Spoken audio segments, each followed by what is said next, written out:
তো আজকে আমরা যে ক্লাসটা করব সেটা হচ্ছে ওটি টেকনিশিয়ানের ক্লাস। ওটি টেকনিশিয়ানের আজকের আমাদের টপিকের নাম রেসপন্সিবিলিটিস অর্থাৎ liabilities of the post operative care. অর্থাৎ একটা অপারেশন হয়ে যাওয়ার পরে অপারেশন টেকনিশিয়ানের যে দায়িত্বগুলো থাকে সেই দায়িত্বগুলো নিয়ে আজকে আমি ক্লাসটা করব। দেখো এখানে আমি বেশ কয়েকটা পয়েন্ট করে রেখেছি, অলরেডি 12খানা পয়েন্ট করা আছে। এছাড়া কি রয়েছে, কমন পোস্ট ওটি কমপ্লিকেশন, অর্থাৎ একটা অপারেশন হয়ে যাওয়ার পরে যে সাধারণ কমপ্লিকেশনগুলো আমরা দেখতে পাই সেটা নিয়েও আমরা আলোচনা করব। সবথেকে আগে অ্যাকচুয়ালি এই টপিকটা না, এটা পুরো একটা ওটি টেকনিশিয়ানের কি দায়িত্ব হয়, কি কাজ হয়, সেই পুরো বিষয়টা নিয়েই আলোচনা করা। একজন কেউ ওটি টেকনিশিয়ান কোর্স করছে, তাহলে সেই কোর্সের ফলে তার কি কি করণীয়, তার অপারেশন থিয়েটারে বা নার্সিং হোমে বা হসপিটালে কি দায়িত্ব থাকছে, সেই পুরো দায়িত্বটা নিয়ে আজকের এই টপিক। তো একটা অবজেক্টিভ হয়, যে কোনো জিনিসের একটা অবজেক্টিভ হয়। যেমন একটা অপারেশন থিয়েটারে অপারেশন হয়ে যাওয়ার পরে অর্থাৎ পোস্ট অপারেটিভ কেয়ারের অবজেক্টিভটা কি, অর্থাৎ পেশেন্টকে কতটা নিরাপদে সে যেখান থেকে এসেছিল সেখানে পাঠিয়ে দেওয়ার পদ্ধতিটাই আজকে আমরা পড়ব। সবথেকে আগে ওটি টেকনিশিয়ানের যে দায়িত্বটা থাকে অপারেশন হয়ে যাওয়ার পরে, তাকে বলবো রিসিভিং দি পেশেন্ট। অর্থাৎ পেশেন্টের সার্জারি হয়ে যাওয়ার পরে অপারেশন থিয়েটার টেকনিশিয়ান পেশেন্টকে রিসিভ করতে হবে। পেশেন্টকে সে কি আকারে রিসিভ করছে, পেশেন্ট কতটা সচেতন বা আনকনসিয়াস হয়ে রয়েছে কিনা, পেশেন্টের কি সার্জারি হয়েছে, পেশেন্টের রিসিভিং এর সময় তার প্যারামিটার কি রয়েছে, তার বিপি কত রয়েছে, এই সমস্ত কিছুটাকে পেশেন্ট রিসিভিং এর মধ্যে দিয়ে আমরা দেখব। অর্থাৎ অ্যাকচুয়ালি এটা হ্যান্ডওভার। তোমাকে যখন কোনো জিনিস কেউ দিচ্ছে, তাহলে তুমি একবার দেখে নেবে যে সেই জিনিসটা কোথাও কাটা আছে কিনা, ফাটা আছে কিনা, তাহলে যখন তুমি ফেরত দেবে তাহলে তোমার উপরে কোনো ব্লেম আসবে না। তাহলে ঠিক সেরকম ভাবে পেশেন্টকে যখন রিসিভ করা হয়, খুব গুরুত্বপূর্ণ। অপারেশন হয়ে গেল, এবারে সার্জন যে সার্জারি করলো তার দায়িত্ব শেষ, অ্যানাস্থেটিস্ট ডক্টর যে অজ্ঞান থেকে পেশেন্টকে আবার জাগালো তার দায়িত্ব শেষ। এইবারে পড়ে থাকবে মুখ্য ভূমিকায় যে চলে আসবে, সেটা হলো ওটি টেকনিশিয়ান। ওটি টেকনিশিয়ানকে পেশেন্টকে রিসিভ করতে হবে, পেশেন্টকে কেয়ার করতে হবে, অর্থাৎ পোস্ট অপারেটিভ কেয়ার। এই পোস্ট অপারেটিভ কেয়ারটা মূলত রিকভারি রুমে হয়। যে কোনো সার্জারি যেখানে হয়, অর্থাৎ অপারেশন থিয়েটারের পাশে লাগোয়া একটা রুম হয় যাকে বলা হয় রিকভারি রুম। এই রিকভারি রুমে পেশেন্ট অপারেশন হয়ে যাওয়ার পরেও প্রায় 1 থেকে 6 ঘন্টা সেখানে সে থাকবে, যতক্ষণ না সে ডক্টরদের মতে পারফেক্ট রিকভার হচ্ছে। অপারেশনের পরে রিকভার যতক্ষণ না হচ্ছে, তাহলে এই পুরো ব্যবস্থাটা, এটাকে অনেক সময় অ্যানেস্থেশিয়া রিকভারি রুমও বলা হয়। কারণ অপারেশনের পরে অ্যানেস্থেশিয়া থেকে রিকভার করাও একটা খুব বড় পদ্ধতি থাকে। তাহলে পেশেন্টকে রিসিভ করতে হবে। পেশেন্টকে রিসিভ করার পরে খুব ভাইটাল যেটা পয়েন্ট, সেটা হচ্ছে মনিটরিং দি ভাইটাল সাইন। অর্থাৎ পেশেন্টের বর্তমানে বিপি কত, পেশেন্টের অক্সিজেন স্যাচুরেশন কত, পেশেন্টের টেম্পারেচার কত, পেশেন্টের ব্লাড ফ্লো কি রকম রয়েছে, পেশেন্টের কোনো অ্যাক্টিভ ব্লাড লস হচ্ছে কিনা, কোনো উন্ড অ্যাক্টিভ রয়েছে কিনা, এই সমস্ত বিষয়গুলোকে অর্থাৎ মনিটরিং। তাহলে কল্পনা করো, একটা অপারেশন হওয়া পেশেন্টকে শিফট করা হয়েছে একটা অপারেশন পাশে রিকভারি রুমে, সেখানে তোমাকে মনিটরিং করতে হচ্ছে ডক্টরের নির্দেশ মতো বা অ্যানেস্থেটিস্ট ডক্টরের নির্দেশ মতো প্রত্যেক 15 মিনিটে, প্রত্যেক 20 মিনিটে বা প্রত্যেক আধ ঘন্টায়। খুব সিরিয়াস হলে প্রত্যেক 5 মিনিটেও রিকভারি রুমে এই ভাইটাল সাইনগুলোকে মনিটরিং করতে হয়। তাহলে মনিটরিং দি ভাইটাল সাইন, কি ভাইটাল সাইন? পেশেন্টের বিপিটা চেক করতে হবে। তার কারণ আমরা জানি আমাদের শরীরের মধ্যে যদি কোনো কিছু ওঠা নামা করে, তাহলে তার প্রতিফলনটা আমরা পাবো বিপি ওঠানামার মাধ্যমে, অক্সিজেন ওঠানামার মাধ্যমে, টেম্পারেচার ওঠানামার মাধ্যমে, এছাড়াও থাকছে পালস অক্সিমিটার থাকছে, হার্ট রেট থাকছে, ব্রিদিং রেট থাকছে। এই ব্যাপারগুলো একটা মনিটর থাকবে, সেই মনিটরে তোমাকে প্রত্যেক 15 মিনিটে ম্যানুয়ালি বা অটোমেটিক্যালি মনিটরিংটা লিপিবদ্ধ করতে হবে, অর্থাৎ একটা নোটসে, পোস্ট অপারেটিভ নোটসে তোমাকে লিখতে হবে। তাহলে খুব ভাইটাল কাজ হলো মনিটরিং দি ভাইটাল সাইন।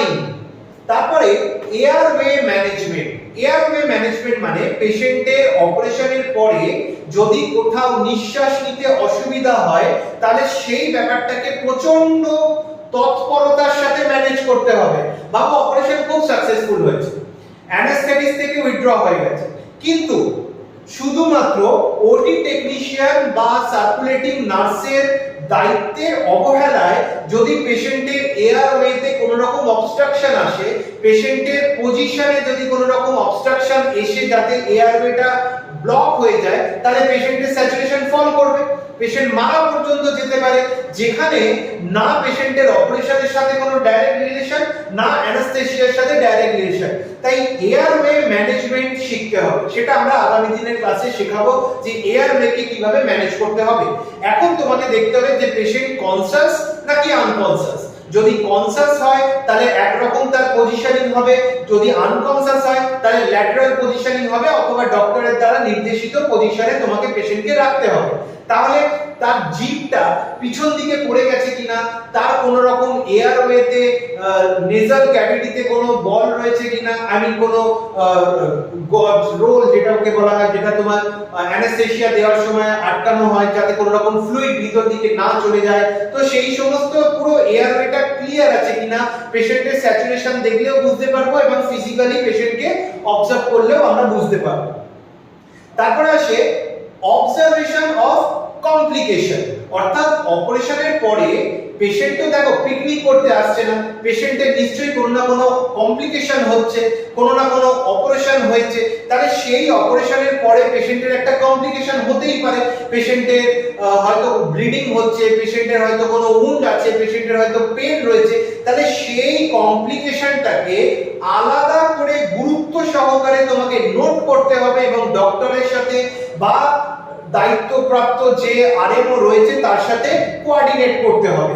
তাহলে অবজারভেশনটা কমপ্লিকেশন, পেশেন্টের অপারেশনের পরে কি কি আলাদা করে কমপ্লিকেশন হতে পারে সেই নোটসটাতে আমরা একটু পরেই আসছি।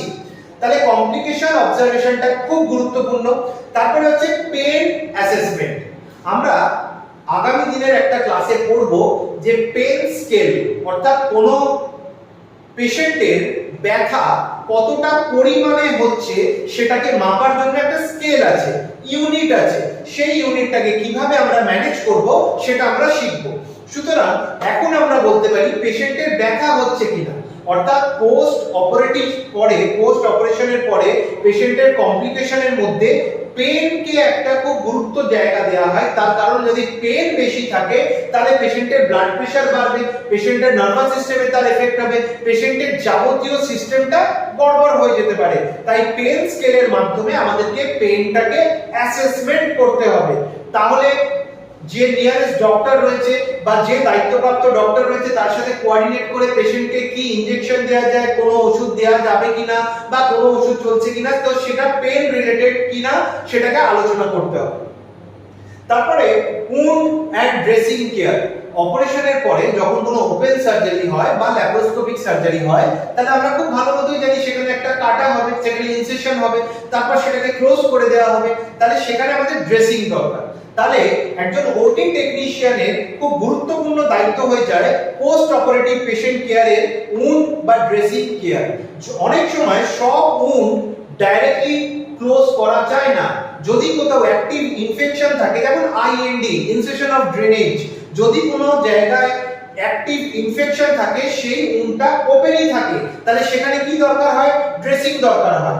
আবার আফটার সার্জিক্যাল, যেখানে আমরা জানি যে সেকেন্ডারি উন্ড হিলিং, অর্থাৎ যেখানে উন্ডটাকে সুইচ আপ করে দেওয়া হয় সেখানে ড্রেসিং এর দরকার আছে। তাহলে এই ড্রেসিং এর পার্টটা একজন ওটি টেকনিশিয়ানের খুব গুরুত্বপূর্ণ দায়িত্বের মধ্যে পড়ে।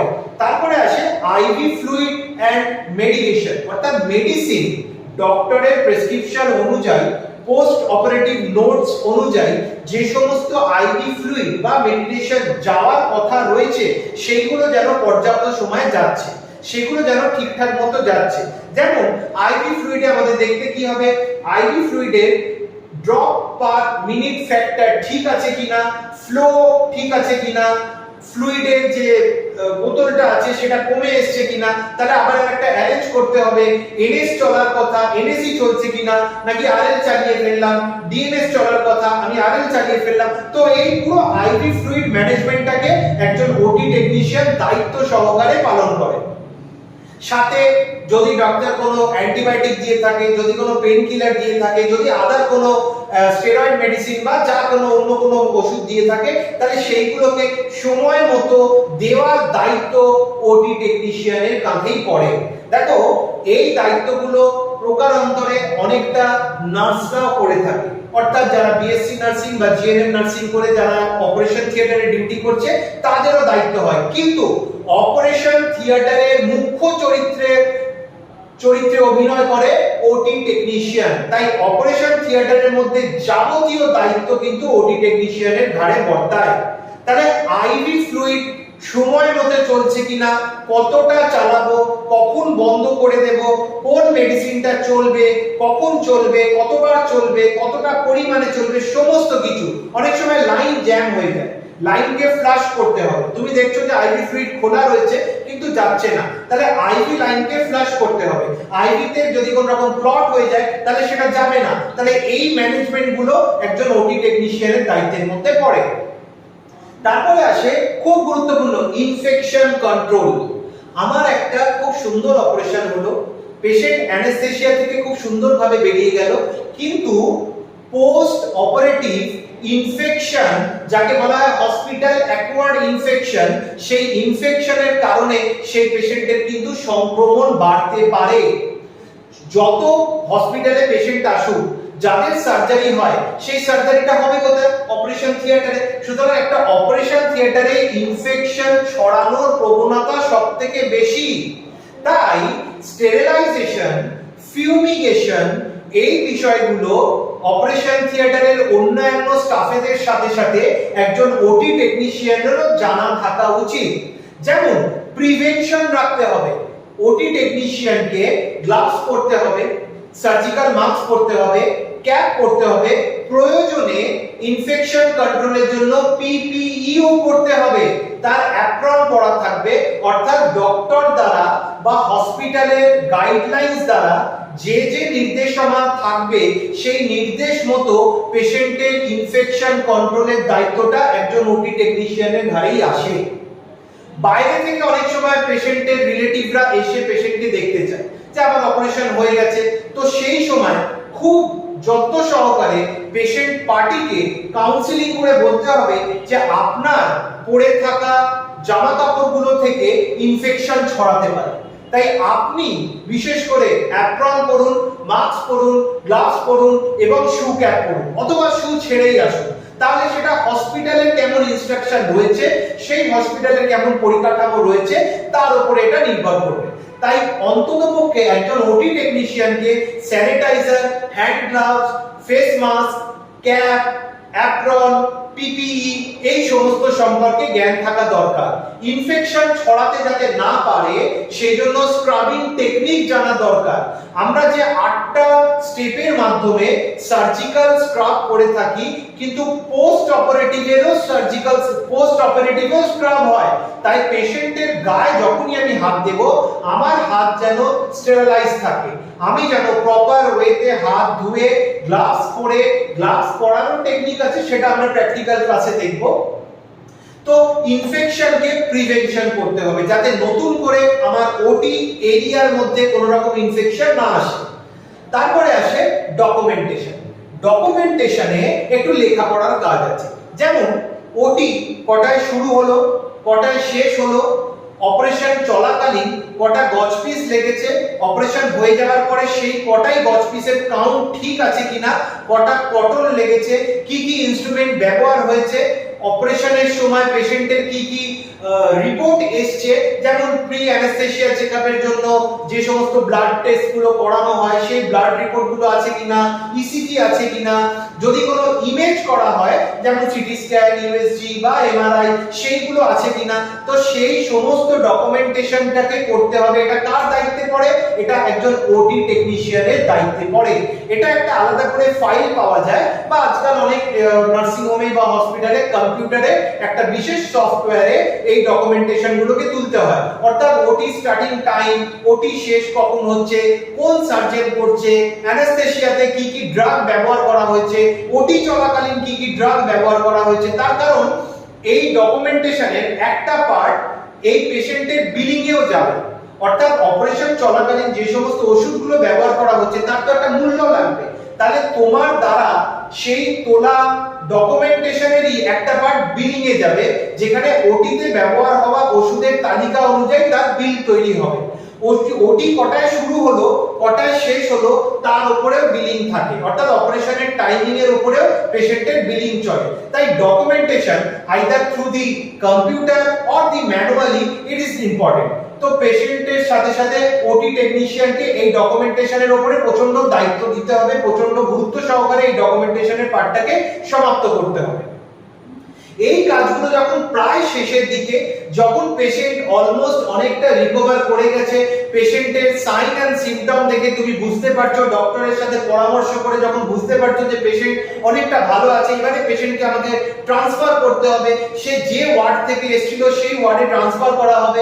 অথবা অপারেশনের পরে যদি অ্যানেস্থেটিস্ট ডক্টর বা সার্জন যদি বলে দেয় যে নির্দিষ্ট কোনো ওয়ার্ডে পাঠাতে হবে, সেটা এইচডিইউ হতে পারে, সেটা আইসিইউ হতে পারে, সেটা যে কোনো অন্য ওয়ার্ডে, সে জেনারেল ওয়ার্ডে হতে পারে, তো সেই ওয়ার্ডের সাথে কমিউনিকেট করতে হবে। যেমন শেষের দিকে ইকুইপমেন্ট মেইনটেনেন্স, যাতে একটা মস্ত বড় অপারেশন তো হলো, কিন্তু আবার তো কিছুক্ষণ পরে একটা অপারেশন হবে, কালকে আবার অপারেশন হবে, পরশুদিন আবার অপারেশন হবে। তাহলে একটা পেশেন্টের জন্য ব্যবহৃত যে সমস্ত ইকুইপমেন্ট গুলো এসেছে সেইগুলো যাতে পরের অপারেশনে অক্ষত থাকে, নিরাপদ থাকে এবং প্রকৃত অর্থে স্যানিটাইজ করা থাকে, সেই বিষয়টাও কিন্তু ওটি টেকনিশিয়ানের দায়িত্বের মধ্যে পড়ে। তবে এর জন্য আলাদা করে বিশেষ প্রশিক্ষণপ্রাপ্ত টেকনিশিয়ানরা রয়েছে, তার সাথে সাথে ওটি টেকনিশিয়ানকেও আলাদা করে এই বিষয়টা দেখতে হবে। যেমন এন্ডোস্কোপি, আমরা জানি আজকাল সবকিছু ল্যাপ্রোস্কোপিক সার্জারি হচ্ছে, মাইক্রোস্কোপ ব্যবহার হচ্ছে, এগুলোর অনেক দাম হয়, 10 লাখ, 20 লাখ, 30 লাখ টাকারও দাম হয়। আজকাল অনেক হায়ার হসপিটালে, যাগুলোকে বলা হয় ফার্স্ট ইয়ার হসপিটাল, সেখানে আজকাল রোবোটিক সার্জারিও এসে গেছে। তাহলে ওই অপারেশনে ব্যবহৃত যন্ত্রপাতিগুলোকে সঠিকভাবে বায়োমেডিক্যাল ইঞ্জিনিয়ারের সাথে সাথে একজন ওটি টেকনিশিয়ানেরও দায়িত্ব হয় তাদেরকে রক্ষণাবেক্ষণ করা। অপারেশন চলাকালীন যে সমস্ত artery forcep, mosquito forcep, retractor, scissor, knife এবং আরো স্পেশাল যে ইনস্ট্রুমেন্টগুলো ব্যবহার হয়, খুব দামি এবং কম দামি, প্রতিটা ইনস্ট্রুমেন্টকে সঠিকভাবে মেইনটেইন করতে হবে। তার কারণ অপারেশন থিয়েটারের দায়িত্বটা ওটি টেকনিশিয়ানের উপরেই দেওয়া হচ্ছে। একজন মালিক সে একটা হসপিটাল খুললো, সেই হসপিটালটা খুলতে তার হয়তো 2 কোটি টাকা খরচা হয়েছে, কিন্তু তার মধ্যে এই 2 কোটি টাকার মধ্যে হয়তো 50 লক্ষ টাকা শুধু অপারেশন থিয়েটারে ব্যবহৃত ইকুইপমেন্টেই চলে গেছে। Endoscope machine, microscope machine, instrument, তাদের স্টেরিলাইজেশনের মেশিন, তো এই সব বিষয়গুলোকে রক্ষণাবেক্ষণের দায়িত্ব কিন্তু একজন ওটি টেকনিশিয়ানের উপরেই হয়। নিজের বাড়ির যন্ত্রপাতি ভেবে তোমাদেরকে এই ইকুইপমেন্টগুলোকে মেইনটেনেন্স করতে হবে। এই মেইনটেনেন্স করার জন্য কিছু কেমিক্যাল আসে, কিছু পদ্ধতি আসে, সেগুলোতেও আমরা একটা একটা করে আলাদা আলাদা টপিক নিয়ে যখন আলোচনা করব সেগুলোর মধ্যে আসে। তারপরে আসে কমিউনিকেশন। কমিউনিকেশন অর্থাৎ পেশেন্ট পার্টির সাথে কমিউনিকেশন, পেশেন্টের সাথে কমিউনিকেশন, ডক্টর যিনি সার্জারি করেছে অথবা যিনি অ্যাসিস্ট্যান্ট সার্জন তার সাথে কমিউনিকেশন, অ্যানেস্থেটিস্ট ডক্টরের সাথে কমিউনিকেশন, নার্সের সাথে কমিউনিকেশন, ওটি ম্যানেজারের সাথে কমিউনিকেশন এবং যে ওয়ার্ডে পেশেন্টকে ট্রান্সফার করা হবে তার সাথে কমিউনিকেশন। অর্থাৎ একজন পেশেন্টের অপারেশন থিয়েটারে থাকাকালীন মস্ত বড় রক্ষক হিসেবে যে থাকে তার নাম হলো একজন অপারেশন থিয়েটার টেকনিশিয়ান বা ওটি টেকনিশিয়ান। অর্থাৎ কমিউনিকেশন করে পেশেন্টকে সঠিক জায়গায় পৌঁছে দেওয়া, পেশেন্টের যাতে কোনো অসুবিধা না হয়, সমস্ত ইমার্জেন্সি নাম্বার, কোডিং সিস্টেম, এই বিষয়গুলো আমাদেরকে জানতে হবে। লাস্ট এন্ড ফাইনালি, যখন পেশেন্টের সমস্ত প্যারামিটার ওকে, যখন পেশেন্ট সমস্ত দিক থেকে ঠিক রয়েছে, যখন ডক্টরের তরফ থেকে ছাড়পত্র রয়েছে, নার্সের তরফ থেকে ছাড়পত্র রয়েছে, তখন আমাদেরকে পেশেন্টকে ট্রান্সফার করতে হবে। পেশেন্ট যদি হুইল চেয়ারে যাওয়ার মতো হয় হুইল চেয়ারে যাবে, স্ট্রেচারে যাওয়ার মতো হয় স্ট্রেচারে যাবে, পেশেন্টের সাথে যা যা ডকুমেন্ট এসেছিল সেগুলো সমেত ফেরত যাবে। কোনো কিছু তুমি রেখে দিতে পারো না। পেশেন্টকে যখন তুমি হ্যান্ডওভার করছো তখন সেখানে তোমার একটা সিগনেচার থাকবে যে নিচ্ছে। অর্থাৎ যদি ধরো পেশেন্ট জেনারেল ওয়ার্ডে শিফট হচ্ছে, তাহলে সেখান থেকে একজন ব্রাদার বা সিস্টার আসবে, সেই ব্রাদার বা সিস্টারকে তোমাকে পেশেন্টের সমস্ত ভাইটাল প্যারামিটার লিখিত আকারে, পেশেন্টের কি কি ডকুমেন্ট যাচ্ছে লিখিত আকারে, এবং পেশেন্টকে সাথে আইভি ফ্লুইড, পেশেন্টের হুইলচেয়ার সবটা হ্যান্ডওভার করতে হবে। অর্থাৎ পেশেন্ট ওয়েল অ্যান্ড গুড, এই অবস্থায় আমি পেশেন্টকে ছাড়লাম, এরপরে আমার আর কোনো দায়িত্ব রইল না। হ্যাঁ, মানবিকতার খাতিরে অবশ্যই দায়িত্ব রইল, কিন্তু খাতা কলমে পেশেন্ট যখন ইন করলো তখন থেকে তোমার দায়িত্ব শুরু, পেশেন্ট যখন বেরিয়ে গেল তখন তোমার দায়িত্ব শেষ। তবে তুমি যদি proper documentation, proper signature, proper concern ফর্মে ডকুমেন্ট না থাকে তাহলে কিন্তু তোমার দায়িত্বটা চলতেই থাকছে। আমি এরকমও দেখেছি পেশেন্ট ছেড়ে দেওয়া হয়েছে, ওয়ার্ডে গেছে, তারপরে অনেক বেশি ভমিটিং, পেশেন্টের অবস্থা খারাপ এবং পেশেন্টকে সেখান থেকে আইসিইউতে নিয়ে যাওয়া হয়েছে, পেশেন্ট মারা গেছে, পরে মেডিকেল লিগ্যাল কেস হয়েছে। সেই কেসে যেহেতু পেশেন্ট হ্যান্ডওভারের সিগনেচার ছিল না ওটি টেকনিশিয়ান বা দায়িত্বপ্রাপ্ত আধিকারিকের, তাহলে সেই টেকনিশিয়ান বা সেই দায়িত্বপ্রাপ্ত আধিকারিককেও কিন্তু কোর্টে দৌড়াতে হয়েছে। তাই পেশেন্ট যখন তোমার থেকে বেরিয়ে যাচ্ছে তখন সিগনেচার মাস্ট। হ্যান্ডওভার হয়ে গেছে, পেশেন্ট ট্রান্সফার হয়ে গেছে, তোমার দায়িত্ব শেষ। তাহলে আমরা একবার যদি রিকল করি, রিসিভিং, পেশেন্টকে রিসিভ করা অপারেশনের পরে, মনিটর করা, পেশেন্টের ভাইটাল সাইনগুলো মনিটর করা, এয়ারওয়ে ম্যানেজমেন্ট, পেশেন্ট ঠিকঠাক মতো নিঃশ্বাস প্রশ্বাস নিতে পারছে কিনা, তার রেসপিরেটরি ট্র্যাক্ট ক্লিয়ার আছে কিনা, অবজারভেশন দা কমপ্লিকেশন, তার যদি দমের কষ্ট হয়, তার যদি ইউরিনারি ট্র্যাক্টে কোনো প্রবলেম হচ্ছে, তার হয়তো রিটেনশন অফ দি ইউরিন হচ্ছে, তার হয়তো কোনো আদার কমপ্লিকেশন হচ্ছে, সেইগুলোর উপরে বাড়তি নজর দেওয়া। ব্যথা যদি হয় তাহলে সেই ব্যথাকে আলাদা করে নজর দেওয়া, ব্যথাকে ম্যানেজ করতে হবে। উন্ড যদি থাকে, ড্রেসিং করার যদি প্রয়োজন হয় তাহলে সেটা আমাকে করতে হবে, এটা আমার দায়িত্বের মধ্যে পড়ে। আইভি ফ্লুইড বা মেডিকেশন যেটা চলছে, মেডিসিন যেগুলো চলছে, আইভি ফ্লুইড যেগুলো চলছে সেগুলোকে আমাকে দায়িত্ব সহকারে পালন করতে হবে।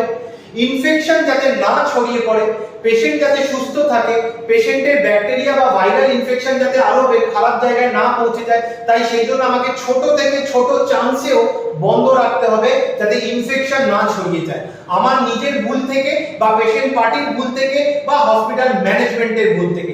তাই ইনফেকশন প্রিভেনশন একটা বড় চ্যাপ্টার, এই বিষয়টার উপরে আমাদের আলাদা করে ক্লাস হবে এবং আলাদা করে তোমাদেরকে এটা শিখতে হবে। ডকুমেন্টেশন এরকম বললাম, অপারেশনের চলাকালীন, অপারেশনের শুরুর আগে, অপারেশনের পরে যাবতীয় লেখাপড়ার বিষয়গুলোকে তথ্য আকারে আইদার কম্পিউটারে অথবা ম্যানুয়ালে আমাদেরকে ডকুমেন্টেশন করতে হবে। তারপরে আসে ইকুইপমেন্ট মেইনটেনেন্স, এইটা খানিকটা কিন্তু আমাদের হসপিটালের প্রতি দায়বদ্ধতা।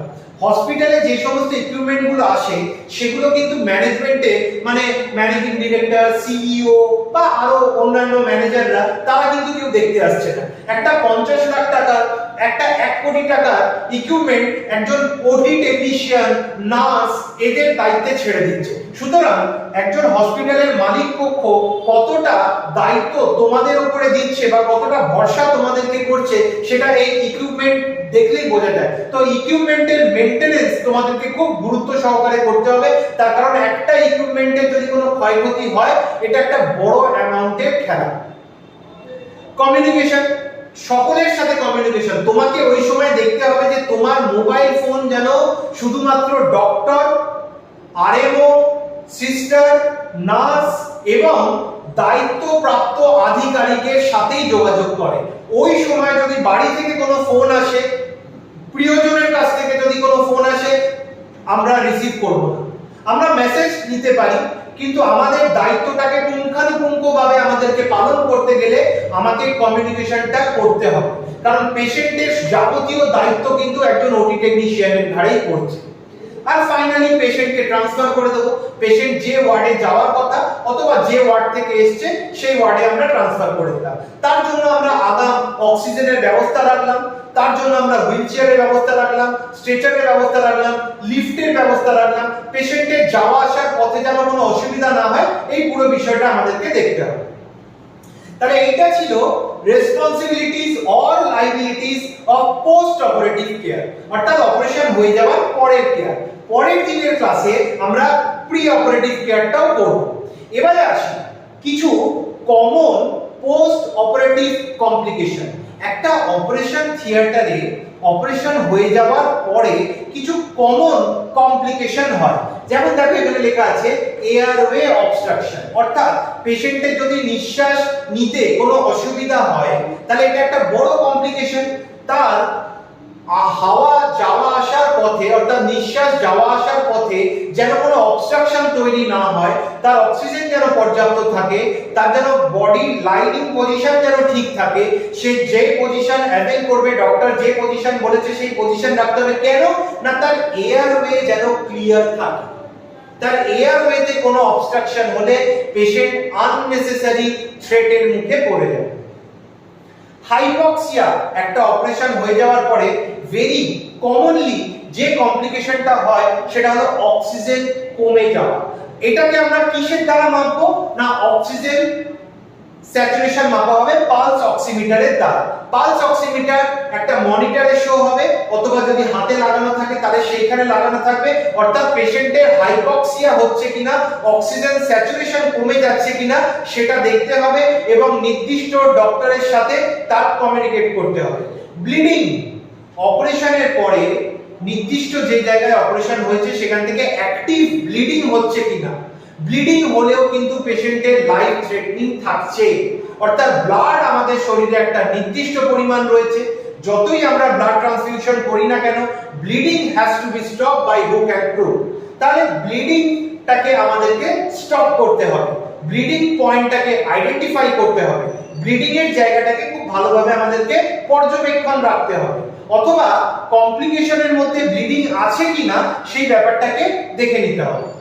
পেশেন্ট বমি করছে কিনা অথবা নশিয়া রয়েছে কিনা, অর্থাৎ পেশেন্টের গা গুলাচ্ছে কিনা বা পেশেন্ট অ্যাক্টিভলি বমি করছে কিনা, সেটা কিন্তু একটা মস্ত বড় কমপ্লিকেশন। অপারেশন হয়ে যাওয়ার পরে due to the some anaesthesia drug patient can have nausea or vomiting like symptom, so we have to very much carefully এগুলোকে হ্যান্ডেল করতে হবে। নশিয়া ভমিটিং যদি থাকে তাহলে পর্যাপ্ত যে সমস্ত ওষুধগুলো দেওয়ার কথা সেগুলো চলছে কিনা, এই কমপ্লিকেশনটা থেকে আমাদেরকে পেশেন্টকে আটকাতে হবে। খুব গুরুত্বপূর্ণ পেইন।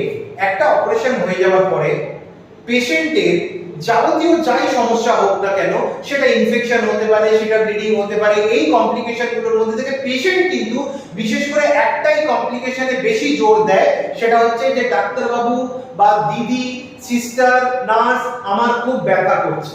তাহলে এই ব্যথাটাকে আমাকে বুঝতে হবে যে how much it is serious. অনেক সময় পেশেন্টরা সাইকোলজিক্যালি ব্যথা ব্যথা বলে, তার জন্য আমাদের যা যা করণীয় সেগুলো আমরা করেছি কিনা সেটা দেখতে হবে, যদি না করে থাকি তাহলে সেটা করতে হবে, আর যদি সেটা করা হয়ে গিয়ে থাকে তাহলে পেশেন্টকে কাউন্সিল করতে হবে। তাহলে কমপ্লিকেশনের মধ্যে pain is very much important thing.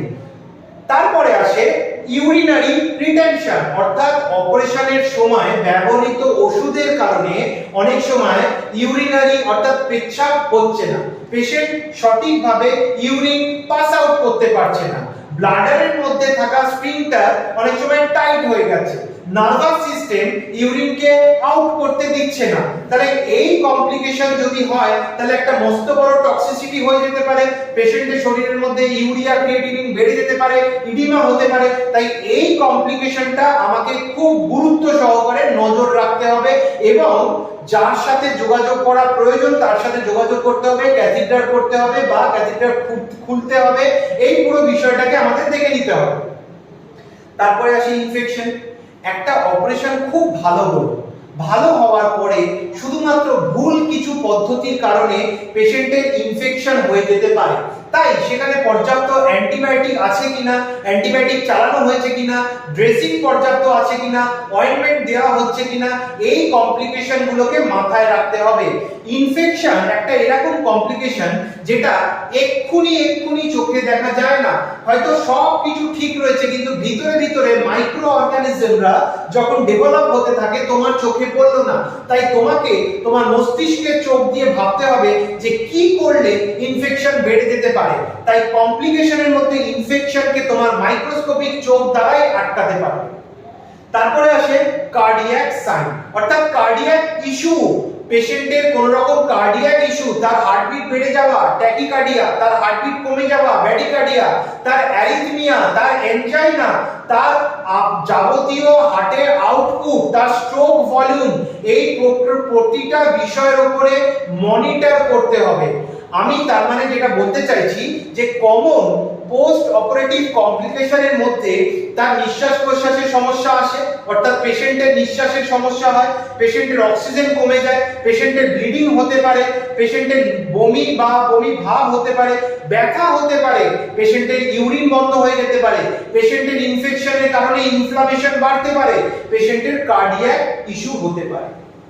তাহলে তোমাকে একজন ওটি টেকনিশিয়ান স্টাফ হিসেবে জানতে হবে এই প্রবলেমগুলো, অর্থাৎ কমন পোস্ট অপারেটিভ কমপ্লিকেশন গুলো হলে তোমার কি করণীয়, তোমার কি দায়িত্ব, বা তোমাকে কোন ডক্টরের সাথে, কোন নার্সের সাথে, তোমার কোন হায়ার অথরিটির সাথে তোমাকে যোগাযোগ রাখতে হবে। তাহলে আজকে আমরা যে বিষয়টা পড়লাম, এই বিষয়টা এক কথায় এরকম ভাবে বলা যায় যে একজন অপারেশন থিয়েটার টেকনিশিয়ান যখন অপারেশন থিয়েটারের চাকরিতে উপনীত হয়, সে যখন একটা নার্সিং হোম বা হসপিটালে যায়, তার ঘাড়ে কিন্তু এই সকল দায়িত্বগুলো থাকে। আর এই দায়িত্বগুলো পুঙ্খানুপুঙ্খভাবে সঠিকভাবে ডিউটিটা করার জন্য তাকে এই প্রতিটা বিষয় আলাদা আলাদা ভাবে পারদর্শী হতে হবে। অর্থাৎ ইকুইপমেন্ট মেইনটেনেন্স এটা তোমাদেরকে প্র্যাকটিক্যালে শেখানো হবে। যখন তোমরা কোনো নার্সিং হোমে ইন্টার্নশিপে যাবে তখন তোমাদেরকে শেখানো হবে একটা এন্ডোস্কোপ মেশিনকে কতটা দায়িত্ব সহকারে ধোয়া উচিত, একটা মাইক্রোস্কোপের লেন্সের কতটা গুরুত্ব, ডকুমেন্টেশন, ইংরেজিতে লেখা, ইংলিশ বলতে পারা। তো এই সব বিষয়গুলো আলাদা আলাদা করে আমাদেরকে পড়তে হবে। তাহলে আজকে আমরা মূলত একটা বিষয় পড়তে গিয়ে আরো একটা বাড়তি পাওনা বিষয় জেনে গেলাম যে একটা অপারেশন থিয়েটার টেকনিশিয়ানের কত দায়িত্ব থাকে অপারেশন হয়ে যাওয়ার পরে, অর্থাৎ রিকভারি রুমে বা অ্যানেস্থেসিয়া রুমে। সেখানে পেশেন্টের সাথে, পেশেন্ট পার্টির সাথে, ডাক্তারের সাথে যাবতীয় তথ্য সমস্ত কিছু তোমার হাতে। তাই তোমাকে মাথা ঠান্ডা করে ফ্রিলি ফ্যামিলির কোনো ইস্যু যদি থাকে তাহলে সেটা বাইরে ফেলে আসতে হবে। তুমি যখন দায়িত্বে আসবে, তুমি যখন ডিউটিতে আসবে, তোমাকে অল দ্য টাইম ডিউটি মূলক চিন্তা ভাবনা রাখতে হবে। পেশেন্টই তোমার কাছে ফার্স্ট প্রায়োরিটি, সেটাই তোমাকে মেইনটেইন করতে হবে। কারণ তোমার থেকে নেওয়া একটা ভুল সিদ্ধান্ত একটা কোটি টাকার হসপিটালে তালা পড়ে যেতে পারে। সরকারি দপ্তর থেকে সেই হসপিটালে বন্ধ হয়ে যেতে পারে বা সেইটা তালা পড়ে যেতে পারে। তাই এই গুরুত্বপূর্ণ দায়িত্বটা তোমাদেরকে পালন করতে হবে। আজকের ক্লাসে এই অবধি আমরা আলোচনা করলাম। পরের ক্লাসে আমরা প্র্যাকটিক্যাল এবং থিওরিতে একটা আলাদা আলাদা বিষয় আসবো। Thank you.